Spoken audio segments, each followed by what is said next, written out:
in the records of the New York City Police Department and the other half in the records of a newspaper office. Mr. Norcross, the New York millionaire, was murdered by a burglar in his apartment. 2 weeks later, the murderer met Detective Barney Woods on Broadway. "Is that you, Johnny Kernan?" asked Woods. "Yes, it is," said Kernan happily. "And you're Barney Woods of St. Joe. What are you doing in the East?" "I now live in New York City. I'm a detective for the New York Police Department." "Well, well, well," said Kernan, smiling happily. "Come into Muller's Cafe," said Woods. "and let's find a quiet table. I want to talk to you, Kernan." It was almost 4 o'clock in the afternoon, and there weren't many people in the cafe. They found a quiet table, and Kernan sat down in front of the detective. Kernan was well-dressed and self-confident. Woods was short, pale, and wore a cheap suit. "What are you doing now?" asked Woods. "You left St. Joe a year before me." "I'm in the gold mining business," said Kernan.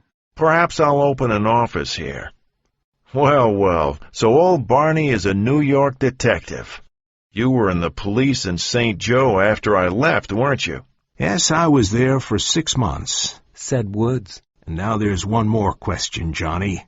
In your other burglaries, you never used a gun. Why did you kill Norcross?" Kernan looked at his drink for a few moments.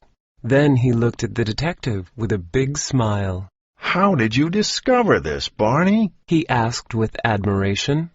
"I thought I did a perfect job. Didn't I?"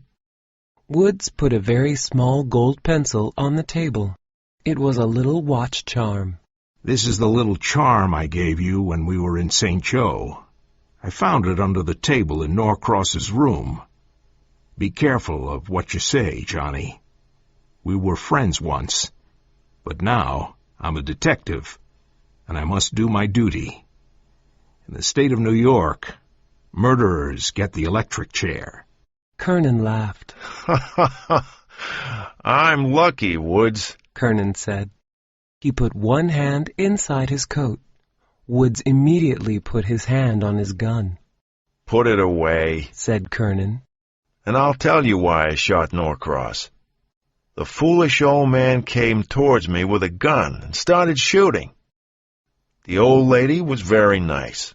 She just stayed in bed and watched everything. I took her $12,000 diamond necklace, and she said nothing. I think she married old Norcross for his money. There were 6 rings, 2 pendants, and an expensive watch. Everything was worth about $15,000. "Don't tell me all this," said Woods. "Oh, it's all right," said Kernan. "Everything is in my suitcase at the hotel. And now I'll tell you why I'm talking. Because it's safe. I'm talking to a man I know. You owe me $1,000, Barney Woods. You won't arrest me." "I remember," said Woods. "You gave me $1,000. One day I'll pay back the money. The $1,000 saved me. They were putting my furniture out on the street when I got home that night."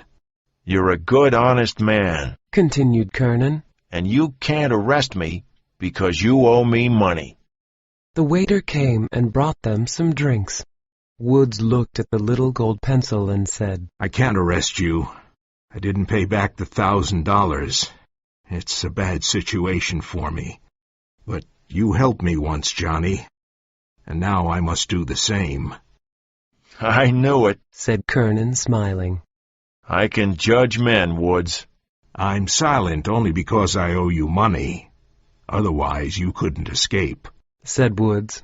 "I know I couldn't," said Kernan. "That's why I knew I was safe with you." "You see, Kernan, I'm a man first, and then a detective. And now I'll let you go, and I'll leave the New York City Police. I'll probably go and drive a truck. I'll never be able to pay back the $1,000. "Oh, you can keep it," said Kernan. "but I know you want to pay it back one day. I was lucky that you borrowed it. But let's change the subject. Tomorrow, I'm going to the west on the train. I know a place where I can sell the jewels. Have another drink, Barney, and forget your problems. Let's have fun tonight. I'm in the hands of my old friend, Barney Woods. All evening, Kernan told Woods many stories about his successful wrongdoings and clever criminal plans. Woods became very irritated by this vicious man. Be very careful, Kernan. The newspapers could write about the Norcross case again, because there were a lot of burglaries and murders in New York this summer. Kernan suddenly became angry. I don't care about the newspapers. What can the newspapers do? They can send reporters and photographers to the scene of the crime. They can write about it, but they can't catch the burglar. Well, I don't know, said Woods slowly. Some newspapers do very good work. There's the Morning Mars, for example. They help to catch a criminal when the police forgot about him. I'll show you, said Kernan, getting up confidently. I'll show you what I think of newspapers in general, and the Morning Mars in particular. There was a telephone booth near their table. Kernan went inside the booth and left the door open. He found a number in the telephone book and phoned. Woods sat quietly and looked at Kernan's cold and arrogant face. He listened carefully. Hello, the Morning Mars? I want to speak to the editor. He waited a few moments with his vicious little smile. Are you the editor? I'm the man who killed old Norcross. Wait, this is not the usual crank call. I killed the old man at 2:30 a.m. 2 weeks ago. What? You don't believe me? You don't understand. I'm giving you the biggest scoop in the history of your boring little newspaper. What?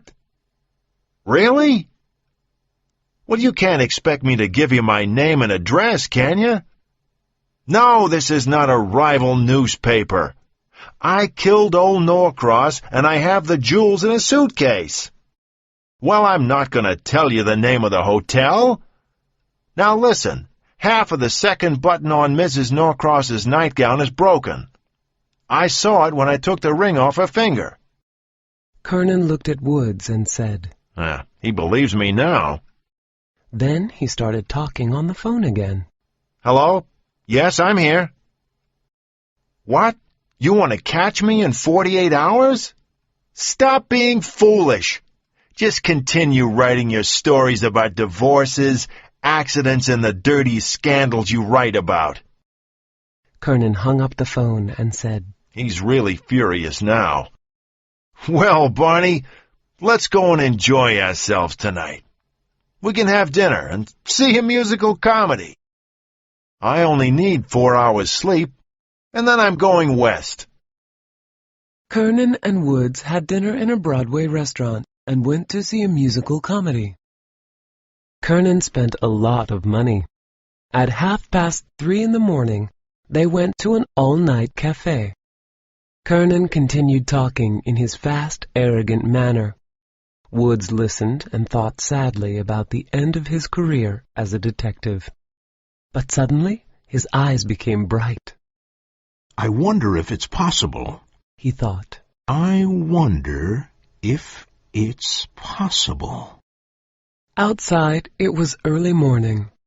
The big city was waking up. Woods could hear the first noises of the day.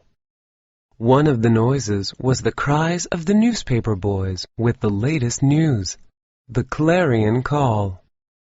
Woods gave 10 cents to a waiter and said, Buy me a Morning Mars, please. When he got the paper, he looked at the first page.